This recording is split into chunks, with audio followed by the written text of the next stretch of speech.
What's up, everybody? This is your last chi-square video. Congratulate yourself. You're almost at the end. So this video is going to be really, really short. I just want to make sure that you know how to pick out which chi-square test to use given different scenarios. So I'm going to go through a couple of them. So I think my mom's doing laundry, so that's what that beeping is. I'm going to go through a couple of them, and then I'll leave you to so that was my mom. I'm leaving you to try some of the other ones. You'll be able to pause the video, try them out, and then come back at the end to get answers for that one, okay, for the rest of them. So let's take a look at this first scenario. It says, quality control engineer is analyzing number of defective calculators produced by different work shifts. So this is I can already tell this is going to be a two-way test because I've got two categorical variables, right? Defective or not defective calculator, so type of calculator, and then the individual shift.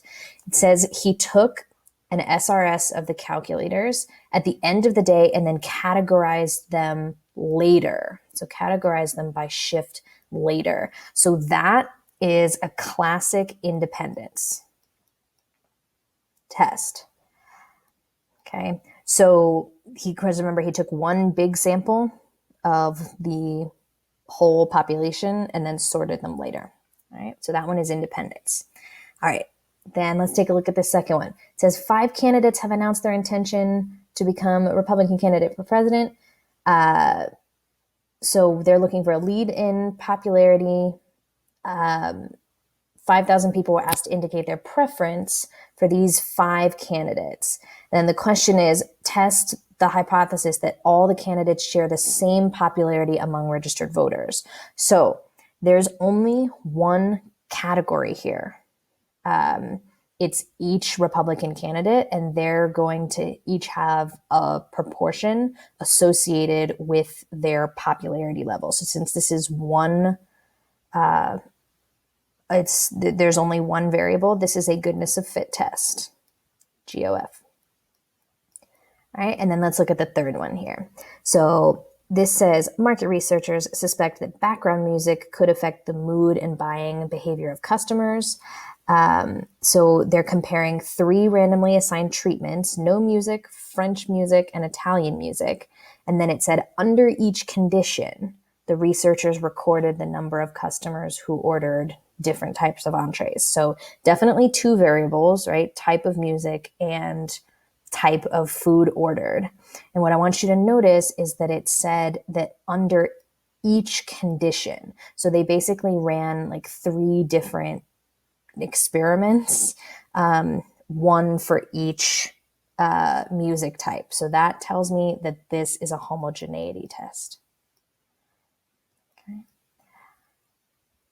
A good rule of thumb, or like a good way to tell, is typically homogeneity tests will have something to do with an experiment. All right. So what I'm going to do here is, since you have an example now of all 3, I'm going to pause the video here, and I want you to do the same. See if you can figure out the last 5 that I have there. And then check back with me once you're done to check your answers. All right, see you in a second. Alrighty, everybody, I hope you got a chance to try those 5 problems there and identify. So here are your answers. Number 4 is goodness of fit. It's only 1 die. You've only got 1 category there. There's not 2 different, or 1 variable there. There's not 2 different variables. So that's goodness of fit. Same thing for number 5. They're talking about days of the week. There's only 1 categorical variable there, goodness of fit. Okay. Number 6 is independence. So this one, again, they took 1 sample and asked everyone those 2 questions and then classified them later. So that's independence. For 7, you definitely have 2 different variables, right?